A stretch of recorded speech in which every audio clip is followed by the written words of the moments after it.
Bonjour à tous, bienvenue dans le podcast Un homme qui parle avec le cœur, le podcast qui rallume ta flamme intérieure. Aujourd'hui, c'est l'épisode numéro 6.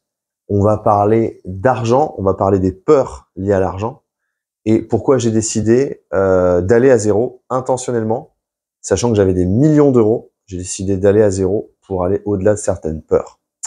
Mais avant d'aborder ce sujet, je vous invite à aller regarder l'épisode précédent qui explique pourquoi j'ai tout plaqué en 2012 pour suivre une quête spirituelle. Donc si tu n'as pas encore vu cet épisode, va le voir d'abord et ensuite reviens ici pour la suite de cette aventure. Pendant quelques épisodes du podcast, je vais justement retracer mon parcours de vie pour que tu puisses comprendre davantage qui je suis, pourquoi est-ce que je fais ce que je fais aujourd'hui. Ça va prendre davantage de sens à travers ces quelques épisodes. Petite explication du podcast. Donc, je me connecte avant le podcast à un espace sacré, un espace d'énergie, de fortes énergies, de fortes vibrations auquel je me connecte pour télécharger les informations. Je suis connecté à mon espace de cœur, quoi qu'il en soit. Je me déconnecte de cet espace-là sacré et à partir de un espace normal, je peux désormais partager, émettre les apprentissages qui sont là, en l'occurrence, directement reliés à mon parcours de vie, à des choix que j'ai pu faire. Et aujourd'hui, on va parler du coup, dans cet épisode numéro 6, de pourquoi j'ai décidé intentionnellement d'aller à zéro, sachant que j'avais beaucoup d'argent. Pour donner un petit peu de contexte, donc j'étais dans ce centre en Thaïlande où j'ai fait un travail sur moi-même et puis en 2013, après un an donc de travail, d'introspection, je rentre en France, je retrouve mes proches, ma famille, et puis je retrouve mon père notamment qui est en fait diagnostiqué d'une grave maladie. J'en parle dans une des playlists sur ma chaîne YouTube, la maladie de Charcot, et donc il va décéder en moins d'un an de cette maladie. Je suis à ses côtés jusqu'à la fin de ses jours. J'en parle donc dans une playlist au sujet notamment de cette maladie. Si c'est une maladie qui peut-être touche des proches, vous avez des informations qui peuvent vous être utiles par rapport à ça. Et je parle notamment du travail d'acceptation, du travail de deuil dans cette playlist, et donc je vais pas revenir là-dessus. Et en fait, au décès de mon père, j'hérite d'une grosse somme d'argent, de l'argent qu'il avait en France, j'étais son fils unique, et puis aussi en Suisse, parce qu'il avait caché de l'argent en Suisse, au nez et à la barbe du fisc français. Et donc, j'hérite d'une peur qu'il avait attachée à cet argent, parce que à chaque fois qu'il recevait du courrier quand j'étais plus jeune, qu'il ouvrait la boîte aux lettres, il regardait, il avait peur d'ouvrir le courrier, qu'il y ait une lettre du fisc français qui lui dise « Haha, monsieur Hutosier, on vous a trouvé, direction la prison ». Ça, c'était une de ses peurs. Il l'a eu toute sa vie. Et puis, quand il est mort, j'ai hérité moi-même de cet argent et de cette peur. Et donc, assez rapidement, je me suis rendu compte déjà qu'il fallait que je régularise l'argent qui avait été caché de l'autre côté de la frontière, que c'était pas OK pour moi d'être un entrepreneur qui voulait avoir un impact positif sur le monde si je paye pas mes impôts. Quelque part, il y a une, c'est pas cohérent. C'est une question d'intégrité. On peut pas à la fois vouloir rendre le monde meilleur, mais pas jouer le jeu de la finance et payer les impôts, les taxes qu'on est censé payer. Voilà, c'est comme ça. Il y a des règles du jeu selon lesquelles on est tous censés jouer lorsqu'on vit en communauté. Et donc, j'ai décidé de faire ça, d'être un citoyen modèle et de payer mes impôts. Donc ça a été la première phase. Puis j'avais plein de pensées contradictoires par rapport à ça, mais je l'ai fait. Donc ça a été une grosse partie du gâteau qui a été payé pour régulariser des impôts qui n'avaient pas été payés pendant très très longtemps. J'ai hérité ensuite de cet argent, et puis assez rapidement, ce que j'ai compris à travers mes échanges avec les mentors que j'avais en Thaïlande, c'est que la plus grande liberté qu'on a se situe de l'autre côté de sa plus grande peur. Et que énormément de peurs qu'on a sont des peurs construites, des peurs mentales, des peurs qu'on hérite, des peurs de notre milieu social, de l'école, de la société, de la religion, et notamment les peurs liées à l'argent. Quand on a de l'argent, on a peur de pas en avoir, et quand on n'a pas d'argent, il y a des gens qui ont de la peur d'en avoir, de la peur de ce que ça va être d'avoir de l'argent, des blocages, des peurs de pas mériter peut-être de recevoir l'abondance.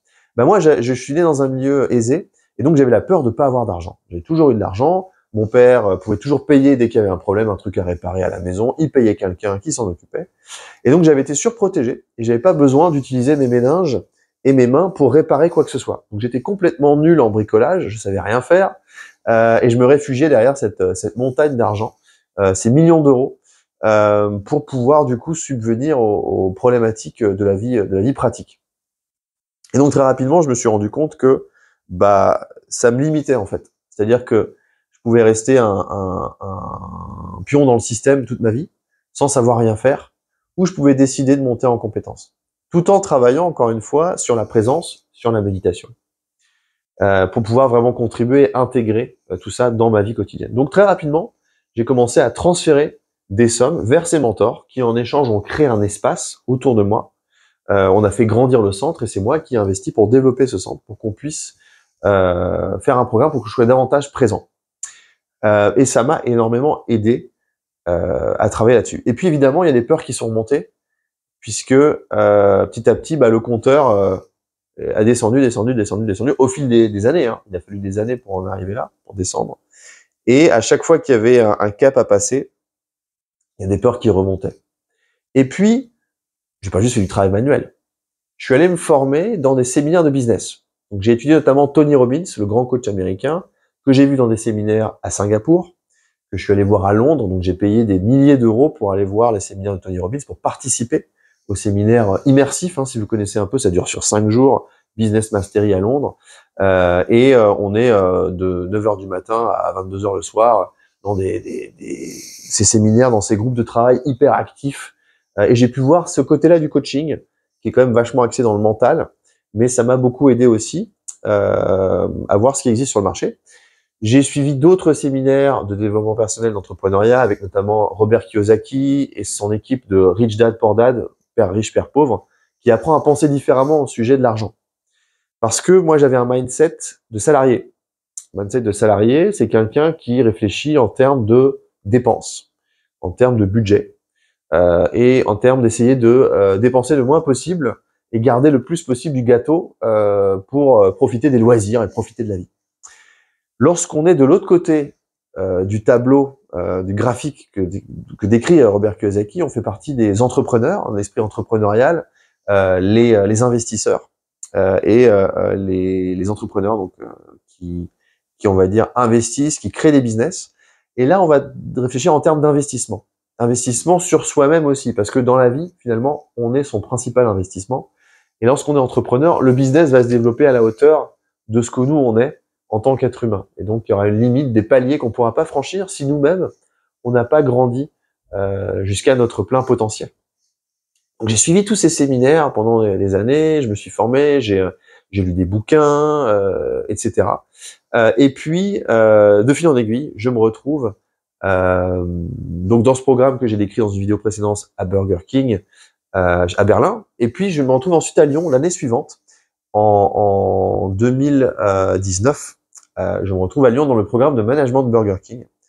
Et mes économies, en fait, diminuent. À ce moment-là, je vis dans un petit 15 mètres carrés, dans le 8e arrondissement de Lyon. Je fais vraiment l'expérience d'aller vivre au plus près du peuple, des gens, qui gagnent pas grand-chose. Je vis dans un studio de 15 mètres carrés que je loue 500 € par mois.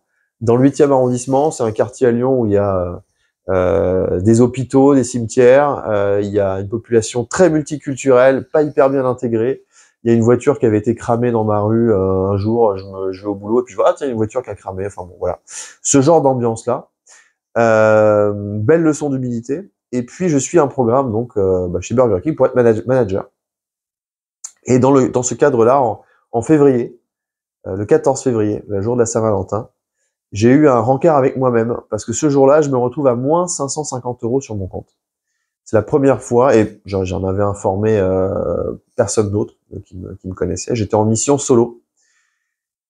J'atteins moins 550 € sur mon compte. Et à ma grande surprise, toutes les peurs liées à l'argent s'envolent. Il n'y a pas d'hélicoptère du FBI qui atterrit pour m'arrêter, pour mettre les menottes au poignet, parce que je suis trop pauvre.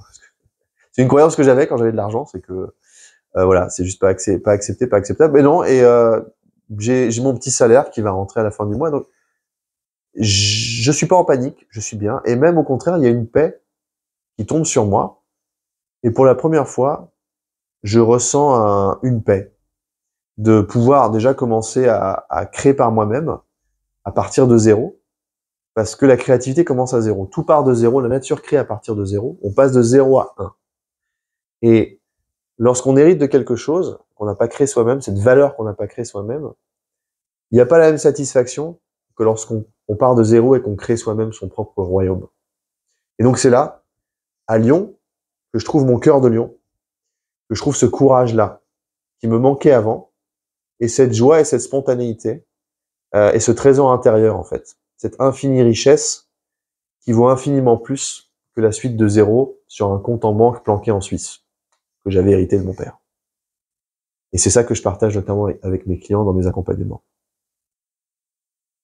Donc à ce moment-là, en fait, je vais à une soirée techno, et je danse. Et je suis tellement bien, je me reconnecte, j'ai un moment c'est vraiment spirituel en fait, j'ai une expérience spirituelle dans cette soirée underground techno, où j'ai une connexion vraiment spirituelle avec moi-même, avec le monde, avec les gens. Et je passe un cap. Il y a un truc qui sera plus jamais le même. Ça me remet les compteurs à zéro. Et à partir de là, je redémarre. Évidemment, j'ai pas envie de rester à zéro. J'ai envie d'avoir un certain confort dans la vie, j'ai envie d'aider des gens, j'ai envie d'avoir un impact sur le monde. Mais ça m'a permis de remettre les pendules à l'heure. Et je me suis rendu compte aussi que toutes les peurs que j'avais liées à l'argent, c'était enseigné. C'était pas réel. Parce qu'il y a plein de gens qui vivent avec pas grand chose, qui sont très heureux. Et puis, on peut être bien aussi avec de l'argent. Puis on peut être très malheureux avec de l'argent. Et puis moi, j'ai grandi dans ce milieu-là, en fait, où mes parents, ils avaient tout, matériellement, mais ils n'étaient pas heureux. Ce qui a créé ce divorce problématique, et j'en parle dans une des playlists sur ma chaîne YouTube. Et donc là, j'ai appris à ce moment-là qu'on pouvait être heureux avec pas grand-chose. Et ça a été le nouveau point de départ de ma vie. Ça a été le redémarrage, la remise à zéro du système, le reboot du software lié à l'argent. Ça s'est passé à ce moment-là. Donc c'est ça que je voulais vous partager dans cette vidéo aujourd'hui. C'est pourquoi j'ai décidé en fait d'aller au-delà de ces peurs. C'est parce que ça m'a permis de passer un cap. Et ça m'a coûté tout mon pognon. Besoin de le faire. Et encore une fois, ça s'est fait sur des années, de manière intelligente, pour pouvoir apprendre des choses aussi en échange. Et puis pour pouvoir redémarrer sur autre chose. Si vous connaissez un petit peu le podcast maintenant, vous savez qu'il y a une tradition. À la fin de l'épisode, je vais vous questionner sur votre parcours à vous. Évidemment, on va parler de peur et d'argent. Quelles sont vos peurs liées à l'argent? Quels sont les challenges que vous êtes déjà fixés dans la vie pour dépasser ces peurs? Quelles sont peut-être d'autres peurs que vous avez qui ne sont pas liées à l'argent? Quels sont des challenges que vous avez déjà mis en place, déjà acceptés pour vous-même? Et puis peut-être quel est le challenge, quel est l'exercice? Pas forcément un truc terrifiant. Moi, je suis quelqu'un de radical. Vous commencez à le comprendre. Je prends des risques dans la vie, j'avance. C'est comme ça que moi, je fais les choses à 100%. Sinon, je les fais pas. Que ce soit dans ma vie personnelle ou dans ma vie professionnelle, je suis quelqu'un qui fait les choses à 100%. Vous êtes peut-être une personne qui fait les choses à 10%, à 30%. Faites-les au pourcentage qui est juste pour vous dans l'instant T. Mais quel est le challenge que vous pouvez vous fixer à partir d'aujourd'hui pour passer un cap? Quelle est la peur, que ce soit lié à l'argent ou lié à autre chose, que vous êtes prêt à aller titiller un petit peu pour aller au-delà? N'hésitez pas à le commenter, à poser des questions. N'hésitez pas à me contacter aussi en message personnel, si c'est peut-être intime, si vous n'avez pas envie d'en parler. J'offre une consultation juste pour apprendre à se connaître, pour vous donner des clés de lecture et éventuellement collaborer, si ça a du sens, par rapport à votre parcours. Un homme qui parle avec le cœur, épisode 6, c'est terminé. Restez bien connectés, partagez, likez, parce que la suite de l'aventure continue. Et dans la prochaine vidéo, je vais vous partager pourquoi, quelle mouche a bien pu me piquer pour que je décide de travailler avec des médecines chamaniques qui sont pas le genre de choses qu'on boit au petit déjeuner avec son petit déj. C'est voilà, qu'est-ce qui m'a vraiment donné envie de faire ça et qu'est-ce que ça m'a apporté sur mon parcours. C'est ce que je vais vous partager dans la prochaine vidéo. Très bonne journée à vous, à très bientôt.